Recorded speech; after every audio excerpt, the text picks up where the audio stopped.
Hey guys, it's been quite a hot minute since I popped on here. I just wanted to give a short personal update. On May 17th, I'm going to travel to Indianapolis, Indiana to see Dr. Claire Francomano. She's a big name in the EDS community. She's a geneticist that works strictly with people with Ehlers-Danlos syndrome, and from what it seems like, she's getting a clinic started in Indianapolis. I've actually waited 2 years for this appointment. I'm going into it with a low set of expectations. I have no idea what to expect from this appointment. The paperwork I had to fill out was quite extensive, and it seemed very, very on point with what I'm dealing with. I do know that they're probably going to offer me genetic testing. However, I have a new insurance plan, and even if I had the best insurance in the world, this doctor is all going to be out of pocket, so I'm not quite sure if I'll be able to afford genetic testing.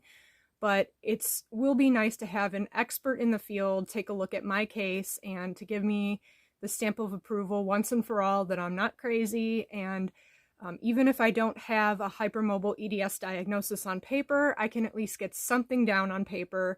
I'm pretty sure I have hypermobility spectrum disorder, which, as you guys know, there's a lot of overlapping symptoms between that and HEDS. And some people, like me, agree that it's probably one and the same. It's just on a spectrum. Other than the appointment I have with Dr. Francomano, I'm mostly done with doctors. I'm done doing different tests and images to try to rule things out. I'm done trying to beg doctors for treatment or medications or whatever. I'm pretty much just coping and managing my symptoms.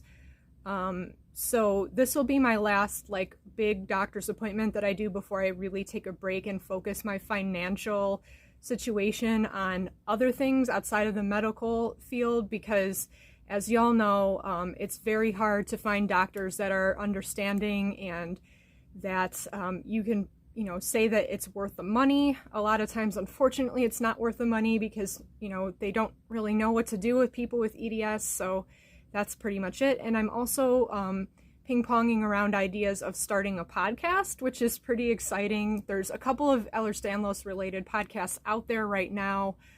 Trying to think of how to differentiate my podcast from other ones out there. I think it's going to take on an interview format, interviewing other people about their diagnostic journeys. I think that's kind of the ideas I'm going with. So thanks for listening, and I'll talk to you guys soon.